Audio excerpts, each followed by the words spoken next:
What's going on, everyone? This is day 66 of the Squat Everyday program, and today I just wanted to go over kind of my mindset behind hypertrophy training and how it is a strong basis for a strength block or a max strength block where you're trying to express your strength. And now that I'm about week 11 in my cut, I'm nearing the end of the cut, and I've had pretty good progress, I would say, with the squat program the first 6 to 8 weeks. In the last couple of weeks, it's really, I think, just the diet has really kind of been pushing my ability and energy just to kind of get after it. But all that being said, I haven't really lost any strength, which is great, and that's kind of a big key when we're dieting down.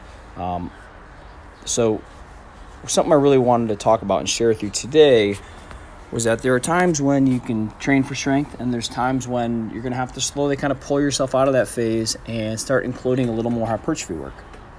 And the great thing I like about the Squat Everyday program is because you're working up, in this instance, this day, I'm working up to a heavy single. I did some snatches in between, and then I just did some volume, and I really kind of used that. The goal of that was not necessarily for like maximal output in terms of like a heavy single, but the goal of the back half part of the squat session was to just get good muscular stimulus, to try and build some new muscle growth.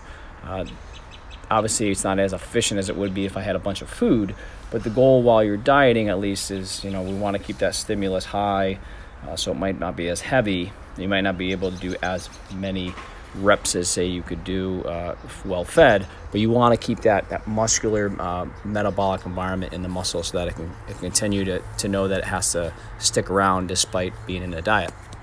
Now, so today I worked up to 365, and it actually moved really well.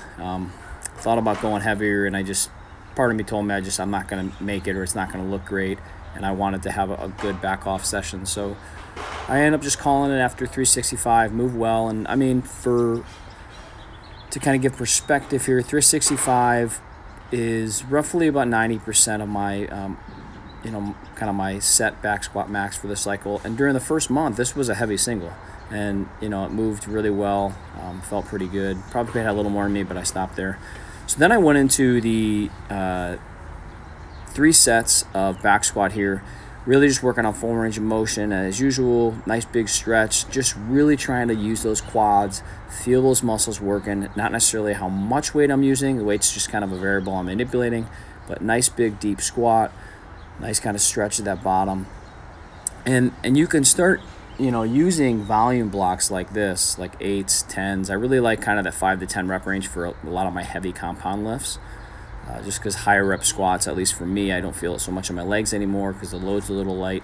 But I end up just feeling systemically, it just kind of tires me out right from my back and everything. So I like kind of going moderately heavy, 5 to 10 rep range. And if I was doing higher rep, I might use machines or leg presses or unilateral stuff. But this was that squat, so I ended up doing 3 sets of about 6 to 8. This is a weight that if I was doing my bulking cycle, I'd be 295, 315 for, sets of 5 to 10 reps there. So definitely a little lighter, but still just all about that stimulus, not necessarily chasing the numbers. And then I ended up doing some reverse lunges here, some unilateral work. Again, just really working in that like 8 to 10, 8 to 12 rep range.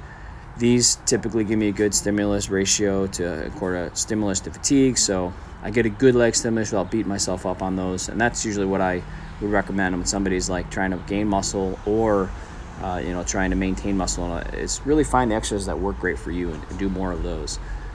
And have a small variety of that you can do. So that was my workout. I also did some stiff leg deadlifts, but didn't record those. I did them with dumbbells.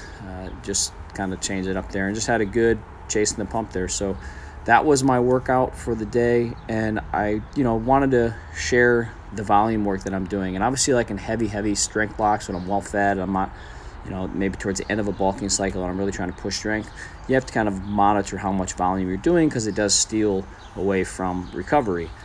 But in this, it's a calculated risk that I'm taking because I want to make sure that I'm keeping stimulus on the muscle so that I can maintain my size and muscle while I'm cutting, and letting the heavy singles just kind of help me keep weight on me so that my nervous system and my strength doesn't drop too much. So let me know what you guys thought. Hope that was helpful.